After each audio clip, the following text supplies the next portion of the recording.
Luke chapter 12 Warnings and Encouragements. Meanwhile, when a crowd of many thousands had gathered so that they were trampling on one another, Jesus began to speak first to his disciples, saying, Be on your guard against the yeast of the Pharisees, which is hypocrisy. There is nothing concealed that will not be disclosed, or hidden that will not be made known. What you have said in the dark will be heard in the daylight, and what you have whispered in the ear in the inner rooms will be proclaimed from the roof. I tell you, my friends, do not be afraid of those who kill the body and after that can do no more. But I will show you whom you should fear. Fear him who, after the killing of the body, has power to throw you into hell. Yes, I tell you, fear him. Are not 5 sparrows sold for 2 pennies? Yet not one of them is forgotten by God. Indeed, the very hairs on your head are all numbered. Don't be afraid. You are worth more than many sparrows. I tell you, whoever acknowledges me before men, the Son of Man will also acknowledge him before the angels of God. But he who disowns me before men will be disowned before the angels of God. And everyone who speaks a word against the Son of Man will be forgiven. But anyone who blasphemes against the Holy Spirit will not be forgiven. When you are brought before synagogues, rulers, and authorities, do not worry about how you will defend yourself or what you will say, for the Holy Spirit will teach you at that time what you should say. The parable of the rich fool. Someone in the crowd said to him, Teacher, tell my brother to divide the inheritance with me. Jesus replied, Man, who appointed me a judge or an arbiter between you? Then he said to them, Watch out. Be on your guard against all kinds of greed. A man's life does not consist in the abundance of his possessions. And he told them this parable. The ground of a certain rich man produced a good crop. He thought to himself, What shall I do? I have no place to store my crops. Then he said, This is what I'll do.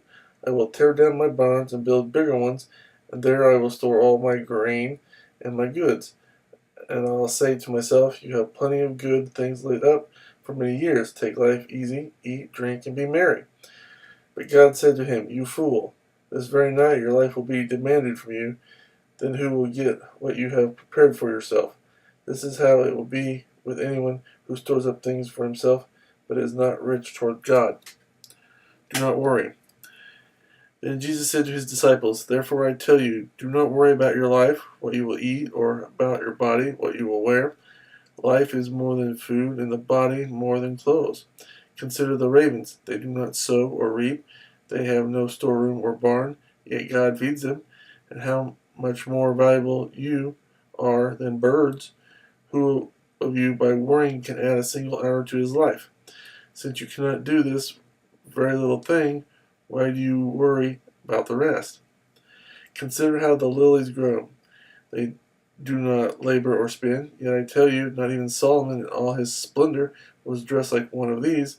If that is how God clothes the grass of the field, which is here today and tomorrow is thrown into the fire, how much more will he clothe you, O you of little faith? And do not set your heart on what you will eat or drink. Do not worry about it, for the pagan world runs after all such things, and your Father knows that you need them. But seek his kingdom, and these things will be given to you as well.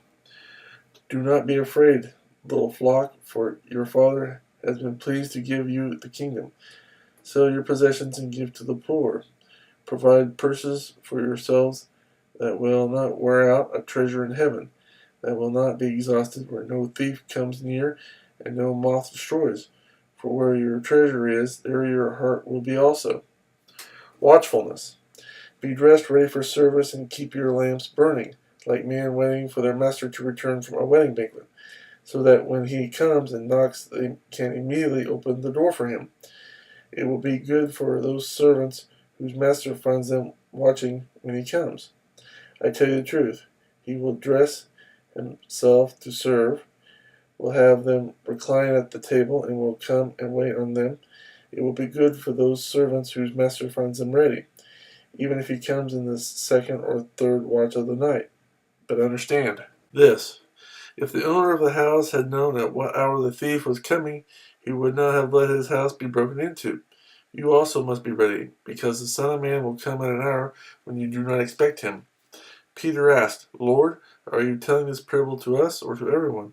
The Lord answered, Who then is the faithful and wise manager, whom the master puts in charge of his servants to give them their food allowance at the proper time? It will be good for that servant whom the master finds doing so when he returns. I tell you the truth, he will put him in charge of all his possessions. But suppose the servant says to himself, My master is taking a long time in coming, and he then begins to beat the men servants and maid servants, and to eat and drink and get drunk. The master of that servant will come on a day when he does not expect him, and at an hour he is not aware of. He will cut him to pieces and assign him a place with the unbelievers. The servant who knows his master's will and does not get ready or does not do what his master wants will be beaten with many blows. But the one who does not know and does things deserving punishment will be beaten with few blows.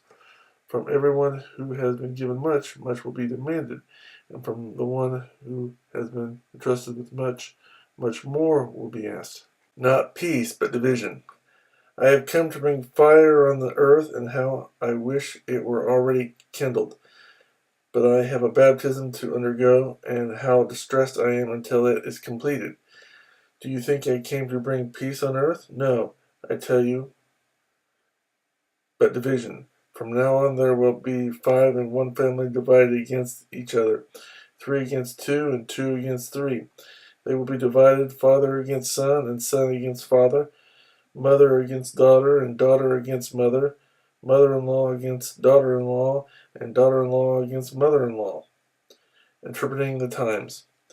He said to the crowd, When you see a cloud rising in the west, immediately you say, It's going to rain, and it does. And when the south wind blows, you say, It's going to be hot, and it is. Hypocrites, you know how to interpret the appearance of the earth and the sky. How is it that you don't know how to interpret this present time? Why don't you judge for yourselves what is right? As you are going with your adversary to the magistrate, try hard to be reconciled to him on the way, or he may drag you off to the judge, and the judge turn you over to the officer, and the officer throw you into prison. I tell you, you will not get out until you have paid the last penny.